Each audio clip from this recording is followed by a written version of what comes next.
नमस्कार मित्रों, आज हम नटवरलाल उर्फ मिथिलेश श्रीवास्तव के बारे में जानेंगे। मिथिलेश श्रीवास्तव का गांव सीवान के जीरादेई के पास में ही है। इनके गांव का नाम रुइया बंगरा है। तो देखिए, एक ही ज़िले में, एक ही तहसील में, आसपास के गांव में दो कायस्थ हुए। तो एक डॉक्टर राजेंद्र प्रसाद थे, जो एक न्यायविद, भारत के पहले राष्ट्रपति थे, और दूसरे थे नटवरलाल, जो उस समय के महाठग थे। उनकी बराबरी का ठग कोई पैदा नहीं हुआ है और आगे होगा इसकी कोई गारंटी नहीं है। तो जानते हैं नटवरलाल के बारे में।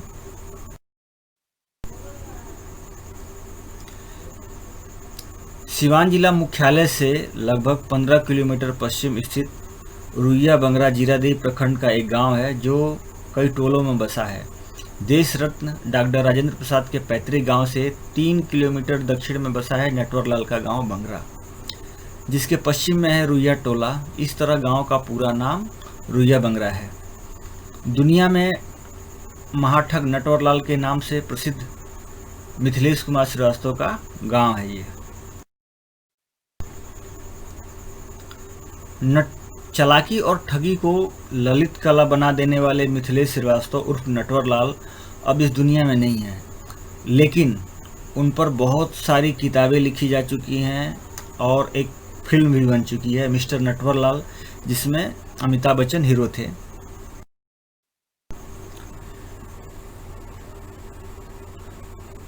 नटवरलाल पुलिस की गिरफ्त से कई बार भाग चुके हैं और उन्हें अंत तक पकड़ा नहीं जा सका। नटवरलाल कहते थे कि मैं अमीरों से लूटकर गरीबों को देता हूं और मैंने कभी हथियार का इस्तेमाल नहीं किया है।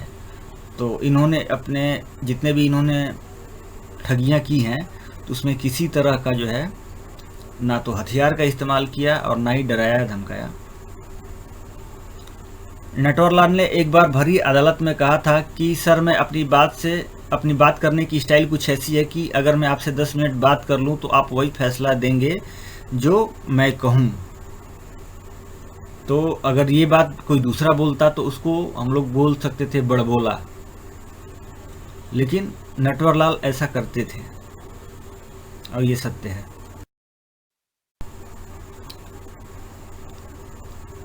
एक बार उनके पड़ोस के गांव में उस समय के राष्ट्रपति डॉक्टर राजेंद्र प्रसाद आए थे। नटवरलाल को डॉक्टर राजेंद्र प्रसाद से मिलने का मौका मिला।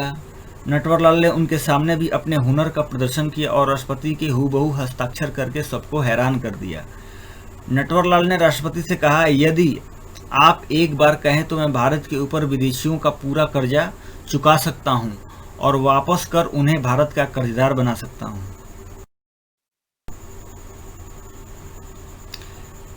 नटवरलाल ने राष्ट्रपति के फर्जी हस्ताक्षर करके एक बार देश के राष्ट्रपति भवन को, 2 बार लाल किला और 3 बार ताजमहल को भी बेच दिया था। हैरानी की बात यह थी कि जब नटवरलाल ने संसद को बेचा था, तब सारे सांसद वहीं उपस्थित थे।